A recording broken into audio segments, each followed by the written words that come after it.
This is your World War III update. A sea of red, a red wave, a bloodbath on Wall Street. If only I was a vampire. $3,000 an ounce gold. That's the first time that's ever been seen in human history. We're entering the $3,000 to $4,000 level. You know what that means? This is the barometer of social chaos. What do we get at 1,000 to 2,000? Well, we started a little war. What do we get at 2,000 to 3,000? Well, we started another war. What are we going to get from 3,000 to 4? You do the math, folks. You do the math. This guy warned you about it right here a few weeks ago. Okay, I know there's trolls out there who just... Wait a minute. Oh, no, they're gone. Oh, where are they? Where art thou, trolls? Hang on a second. I think I see one of them. What the hell is he? Is he out there panic buying? Is he out there lamenting on how he derided Nate for all those years? It's okay. I still love you, bro. I still love you. Keep coming back. Keep lurking in the shadows. Now, ceasefire is a no-go. Although the mainstream media and the Russian media, who of course are playing to their own domestic audiences, will try to convince you otherwise. Nothing could be further from the truth. This thing is intractably escalating in the shadows as we speak, as another one of Russia's oil refineries goes up in flames in the Krasnodar region. We also have the U.S. now sending long-range bombs to Ukraine as ATACMS supply dwindles. Now, the title's somewhat deceptive because I believe that these are ground-launched small-diameter bombs and they have a range of about 70 miles. Nonetheless, this all comes on the day when Vladimir Putin locked in nuclear weapons for Belarus. Okay, the French are flying fighter jets around the Baltic Sea. There's been attacks on Crimea, and Trump has removed exemptions for Russia to sell its oil to Europe. So the shit's actually hitting the fan. And all the while, the Polish president wants nuclear warheads moved to their territory, and they're trying to negotiate with the French. And how is this?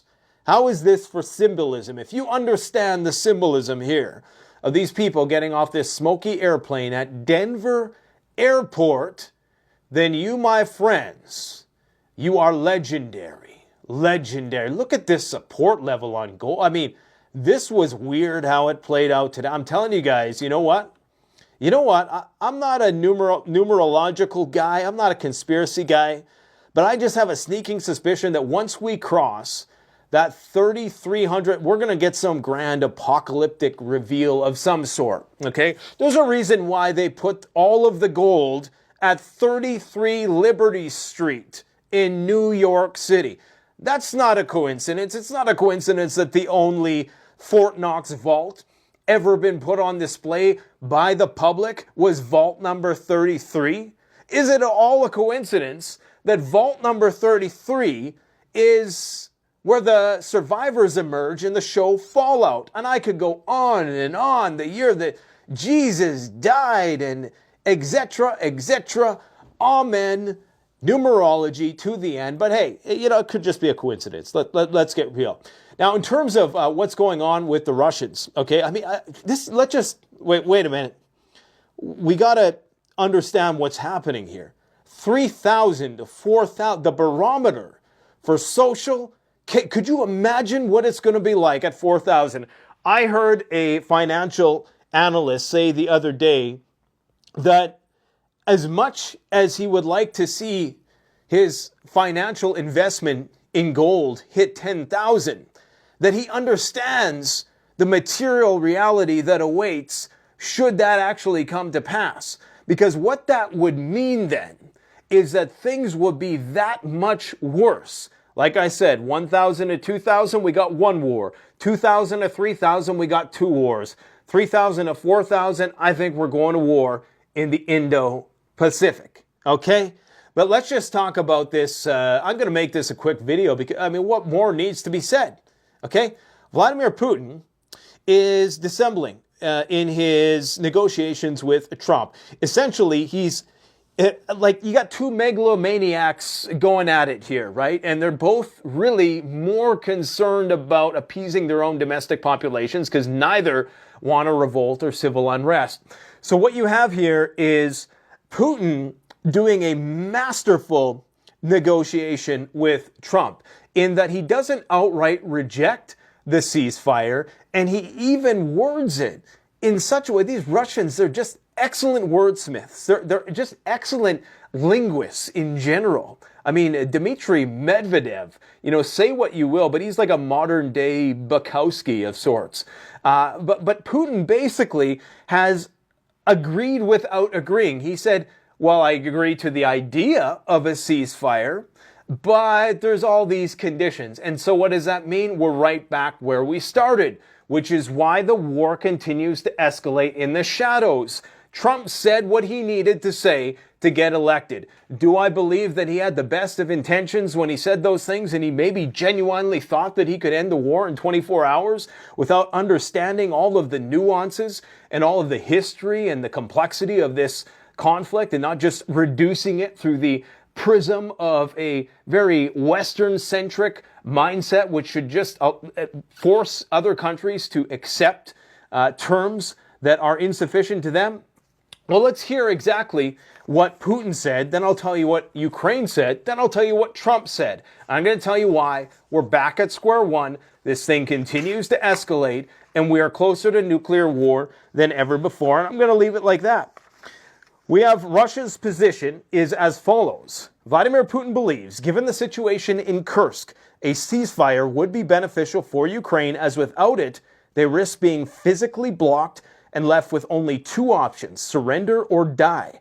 The president also said Ukraine might use the 30 days to continue force mobilization and replenish its weapon supplies.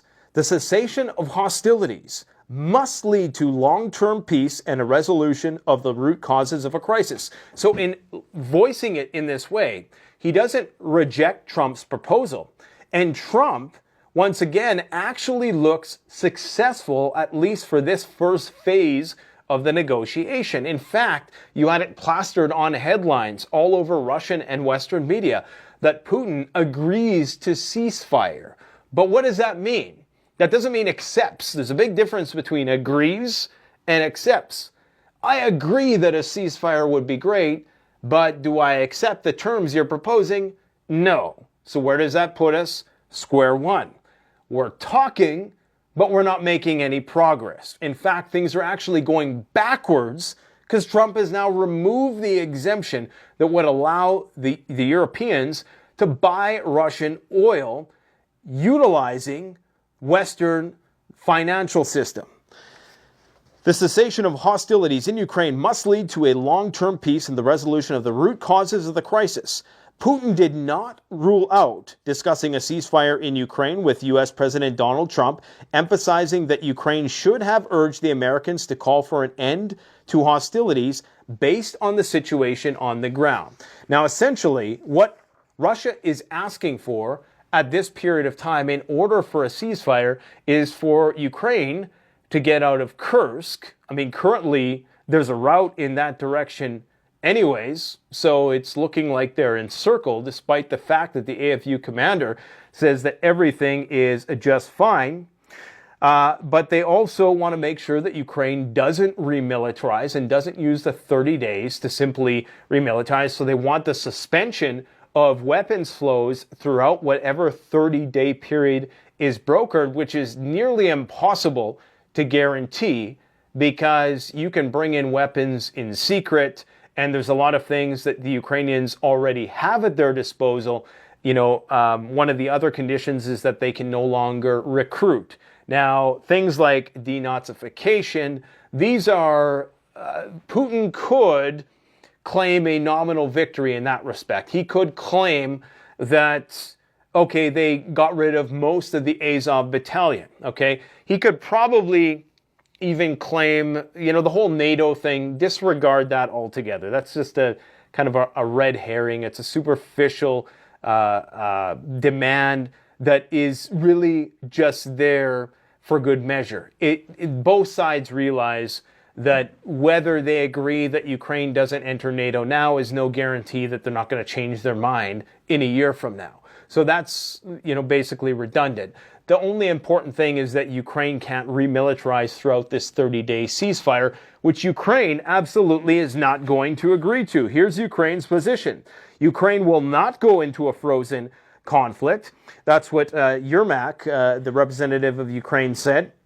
And the United States itself is against such a scenario. So they don't want a frozen conflict. They want long-lasting peace, or at least that's what the Ukrainians claim. He emphasized that there will be no Minsk III, and Europe will be party to the peace process. Of course, Europe is trying to hatch a plan to put peacekeepers on the ground in that region, which would be a major no-no, which would be an escalation, a massive escalation, and likely trigger some. And I think that's where things are going to break in this whole thing, right? Now, Zelensky said that Putin is preparing to refuse the ceasefire. Now we have heard all from Russia, very predictable, he says, very manipulative words from Putin in response to the idea of silence on the front. He is actually preparing for a refusal, Zelensky said. Zelensky's office effectively rejected one of Trump's conditions for peace in Ukraine, a refusal to join NATO, which again is just stupid. If they were smart, they would just keep their mouth shut about that one, because that could all happen surreptitiously once things were in motion, okay? Eventually, that would all fall into place. It's really one of the most silly conditions on there, okay? It just makes no sense whatsoever. These are red lines for Ukraine in particular, that there can be no ban or no restrictions on the size of the army. There can be no bans on Ukraine's participation, including in the EU and NATO. So Ukraine is saying it's out of the question that we're not going to rearm. It's out of the question that we're not going to train the army, because that's one of the other conditions that the Russians have.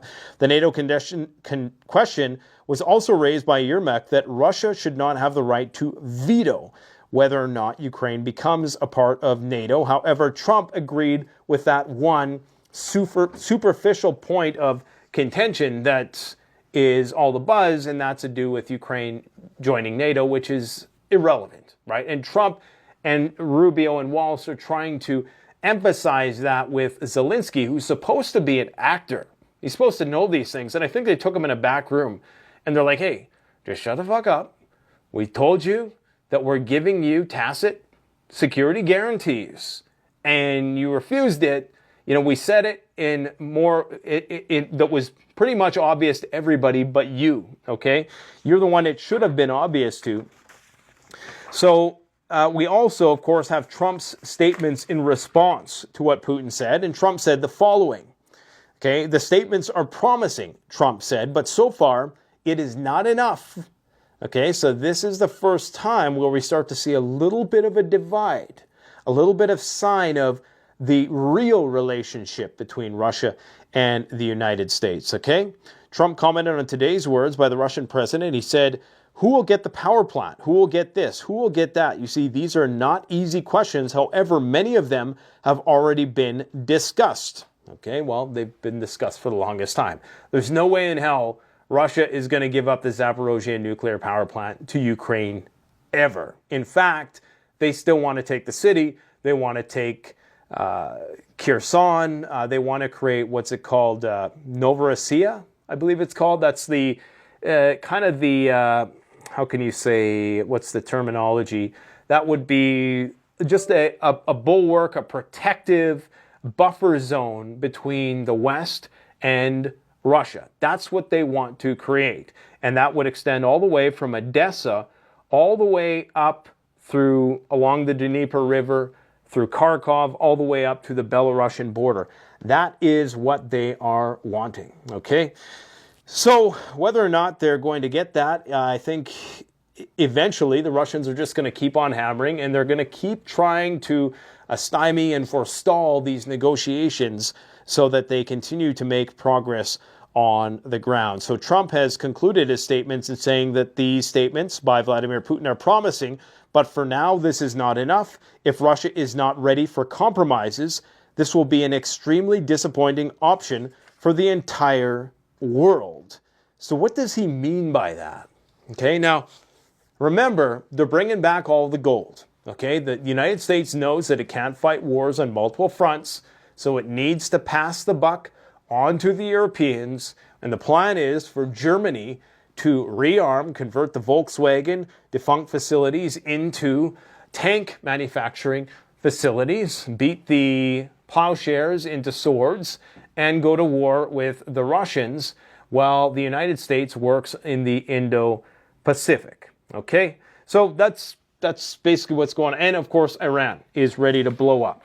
And there you have it. So, I mean, what more is there to say? Everything I've been saying is coming true, unfortunately. And the Taiwanese are currently doing exercises. They're trying to figure out ways to hunt Chinese nuclear submarines. So you see where this is all going, right? A joint group of troops and tactical nuclear weapons has been deployed officially on Belarusian territory, but I thought these were deployed a long time ago, but this has now been reiterated, and perhaps it's just being reiterated. Again, this is just strange to see gold prices just now hovering at $3,000. It's really strange, guys. Very, very strange to see that, okay? I think I'm going to leave it at that. I'm going to have a short video. What are we at here? We're only at 16 minutes. Damn. All right. So the trolls are out panic buying. And honestly, I'll leave you on one note. Canadians, I got a customs and duty bill today that made my jaw hit the floor. Okay? The reality of tariffs are about to set in. And prices, I immediately took it to the team. I'm like, we're going to have to raise prices as a result of this. If these negotiations flounder right now in the United States with Doug Ford and all the premiers and all the Canadian representatives who are currently meeting with Lutnick in Washington, if those talks fail, even if they're successful, I have a sneaking suspicion that it's going to be bad economically for everybody, at least for the short term, okay? So I would just advise people, once again, if you want to get stuff, get it now. Oil prices are down. That is some way disinflationary to the tune of 0.1% a month. I mean, we're still, in many respects, nearly 100% more expensive on numerous different types of commodities than we were over 5 years ago. I mean, gold is one of those things. Gold has literally went up nearly 100% since COVID, okay? So that's really the real inflation. Hey, just look at gold. Well, what has it done since, prior to the pandemic? What was it, like $1,600-ish? And here we go. We're almost double that now, entering into the 3 to 4K range, and anything can happen. So what we're trying to do right now is fast track our orders. I'm not one of these people who's like, oh, you gotta stick it to the US by buying only Canadian stuff. That's just dumb to me. That's not going to resolve anything in the end, and the Liberal Party is just going to continue to leverage that rally around the flag tactic to their own interests so that they can take our guns and eventually put us into a war that we don't want to fight. That's exactly what's going to happen. So I would strongly encourage you, if you want to gear up, if you want to support this channel, you'll notice that I don't do embedded sponsorships. That's because I feel that the best way I can bring value to you is for you to bring value to yourself. Gear up at CanadianPreparedness.com. And hey, go check out that video I released 3 weeks ago. It explains exactly what's happening right now. Okay? And I hate to say I called, but I called it, and that was as clear as it gets. Okay, I told you. Look at this title. I did not edit this title. Market crash could start in days, fastest selling in history, panic when gold hits 3,000. Here we are. Here we are. And them trolls, yeah, they're still at the store. Well, I hope they get their shit together. Thanks for watching, guys. Blah, blah, blah.